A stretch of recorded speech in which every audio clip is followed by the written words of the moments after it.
সিরাজউদ্দৌলা মির্জাফরের মাথায় মুকুট পরিয়ে দিয়ে বলেছিল, তুমি ভেঙো না, স্বাধীনতাকে চলে যেতে দিও না। এটা কিন্তু সিপিএম সরকারও আমাদের পিসিকে বলেছিল যে তুমি আর মানুষকে ঠকিও না, তুমি আর মানুষকে টুপিও পরিও না, তুমি মানুষকে রক্ষা করো, তুমি মানুষের সাথে থাকো, কিন্তু তুমি সম্মান রক্ষা করো, আমি আমার মুকুট তোমার হাতে তুলে দিচ্ছি। আমাদের এই পশ্চিমবঙ্গ অনেক জ্ঞানীগুণী মানুষের জন্মস্থান এবং অনেক স্বাধীনতা সংগ্রামীদেরও জন্মস্থান। তো এই যে আমাদের এই পুণ্যভূমিতে বিভিন্ন বীরেরা জন্মগ্রহণ করেছেন এবং সেই বীরেদের নাম খারাপ করার জন্য আরেকজন জন্মগ্রহণ করেছেন। তার জন্ম, তার পারিবারিক জীবন, তার রাজনৈতিক জীবন সব কিছু নিয়ে একটা গোলমেলে ব্যাপার আছে। মুখ্যমন্ত্রী মমতা ব্যানার্জি তিনি যে কতটা শিক্ষিত তার এই যে কথা আটকে যাওয়ার সেটাতেই প্রমাণ পেয়ে যাচ্ছে যে তার শিক্ষার কতটা উন্নতি ঘটেছে পশ্চিমবঙ্গের মুখ্যমন্ত্রী হয়ে। তো পশ্চিমবঙ্গের মুখ্যমন্ত্রীকে একটা কথাই আমি বলতে চাই যে আপনি যে ক্যামেরার সামনে এসে নাটকগুলো করেন না, আর এই সভাগুলো যে করেন মুর্শিদাবাদের মতো জায়গাতে, দুদিন আগে যেখানটায় আপনার দলের নেতা বিধায়ক এরা সবাই ওখানটায় গিয়ে দাঙ্গা লাগিয়েছিল, মাদারের বাচ্চা, গিয়ে আপনি নবাব সিরাজউদ্দৌলার কথা বলছেন।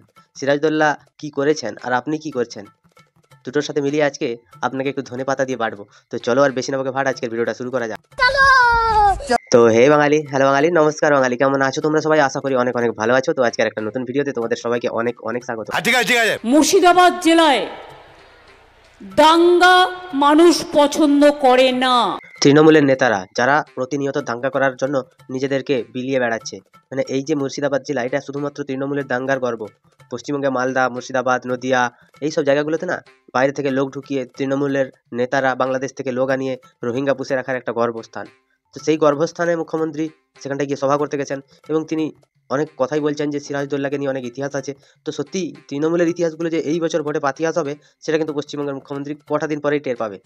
আজকে এই যে হিন্দু মুসলমানের দাঙ্গা বা আজকে এই যে হিন্দু মুসলমানের একে অপরের প্রতি বিদ্বেষ, সেটা শুধুমাত্র রাজনৈতিক প্রতিহিংসা চরিতার্থ করার জন্য মুখ্যমন্ত্রী মমতা ব্যানার্জি তিনি চেষ্টা করেই চলেছেন।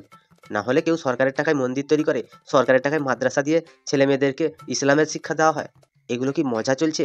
মানুষের ট্যাক্সের টাকা নিয়ে ভাতা দিচ্ছে আর তার ঘরে ছেলেমেয়েরা বেকার ঘুরছে। এইসব নাটক পশ্চিমবঙ্গের মুখ্যমন্ত্রী প্রতিনিয়ত করে চলেছে। অনেক সময় আমরা অনেক বড় বড় দাঙ্গা দেখলেও মুর্শিদাবাদের মানুষ কিন্তু দাঙ্গার রাজনীতি করেন না। হ্যাঁ, সে আমরা দেখেছি মুর্শিদাবাদের কোনো মানুষই দাঙ্গা পছন্দ করেন এবং সেই জন্যই মুর্শিদাবাদে বাঙালি হিন্দুরা তারা ঘর ছাড়া হতে বাধ্য হয়েছিল। কেউ তার মেয়ের গয়না বানিয়ে রেখেছিল মেয়েকে বিয়ে দেবে বলে, এবং সেই গয়না পর্যন্ত চুরি হয়েছিল। এক ধার থেকে হিন্দুদের বাড়িগুলো সব ভেঙে দেওয়া হয়েছিল। হিন্দু মহিলারা, মা বোনেরা তারা গিয়ে একটা স্কুল বাড়িতে আশ্রয় নিয়েছিল। তাই হ্যাঁ, সত্যি তো সিপিএমের আমলে কি হয়েছিল সেটা তো আর আমাদের জানা নেই, কিন্তু আমরা তৃণমূলের আমলে দেখলাম যে সত্যি মুর্শিদাবাদের মানুষ দাঙ্গা পছন্দ করে না এবং দাঙ্গা হয় না। পশ্চিমবঙ্গের মুখ্যমন্ত্রী, তার কাউন্সিলর, তার বিধায়ক সেই দাঙ্গায় উপস্থিত থাকার পরেও তিনি একটাও কথা বলেননি। আজকে হুমায়ুন কবিরকে তিনি সাসপেন্ড করেছেন। যখন হুমায়ুন কবির বলেছিল যে হিন্দুদেরকে কেটে ভাগীরথীর জলে ভাসিয়ে দেবে, তখন কিন্তু মুখ্যমন্ত্রী একটা টু শব্দ করেননি, একটা প্রতিবাদ করেননি, তখন তিনি তাকে সাসপেন্ডও করেননি। তো এই মুখ্যমন্ত্রী তিনি যে দাঙ্গা কতটা ভালোবাসেন তার প্রমাণ তিনি বারবার দিয়ে যাচ্ছেন, কিন্তু দাঙ্গাকে প্রতিরোধ করার কোনো ক্ষমতাই এনার মধ্যে নেই। আসলে অকর্মণ্য ঢেঁকিকে পশ্চিমবঙ্গের মানুষ ভোট দিয়েছে, তাই ওতে চালও পেশা হবে না, গমও ভাঙা হবে না, শুধুমাত্র বাচনই শুনতে পাবে। সেদিনও কিন্তু মুর্শিদাবাদে দাঙ্গা হয়নি।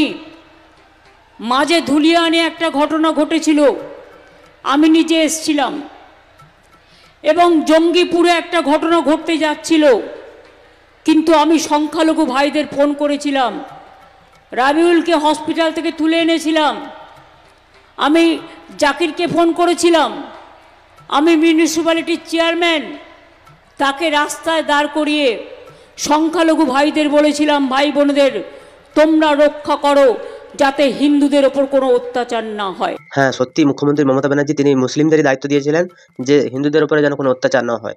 হ্যাঁ, ইনি সত্যি কথা বলতে ইনার কথা এতটা তারা মেনেছে যে হিন্দুদের একটাও বাড়ি ঘর আসতো নেই, হিন্দুদের খাবার জায়গা, তাদের জমি সব কিছুই ধ্বংস করে দিয়েছে এই মুসলিম লোকেরা। তো এখন তো বুঝতে পারছি না যে সেদিনকার সেই দাঙ্গাটা মুখ্যমন্ত্রী মমতা ব্যানার্জি নিজে প্ল্যান করে করেছিলেন কিনা। বাইরে থেকে রোহিঙ্গা নাকি বিএসএফ ঢুকিয়ে দিয়েছে বর্ডার খুলে, মুখ্যমন্ত্রী মমতা ব্যানার্জি প্রতিটা সভায় বললেন, এবং পরে যখন পুলিশ অ্যারেস্ট করলো তখন দেখা গেল যে প্রত্যেকটা মানুষই তৃণমূলের সদস্য। তো এখানটায় মুখ্যমন্ত্রীর মুখ কিন্তু পুড়লো না, পুড়লো তার যে ইজ্জত সেটাই পুড়ে ছাই হয়ে গেল। মুখ্যমন্ত্রী মমতা ব্যানার্জি তিনি যে কত বড় দাঙ্গাবাজ, কত বড় অভিনেতা, সেই 21শে জুলাইয়ের পর থেকেই হয়ে আসছে, সেটা দেখে আসছে পশ্চিমবঙ্গের মানুষ। দেখো তোমাদের কি মতামত তোমরা আমাকে একটু কমেন্টে জানিও। যদি ভিডিওটা ভালো লাগে তাহলে লাইক করো, কমেন্ট করো, শেয়ার করো, সাবস্ক্রাইব করো, পাশে থাকা বেল আইকনটা প্রেস করতে একদম ভুলবে না। সবাই ভালো থেকো, সুস্থ থেকো, সাবধানে থেকো, আর দেখতে থাকো বাংলার করে।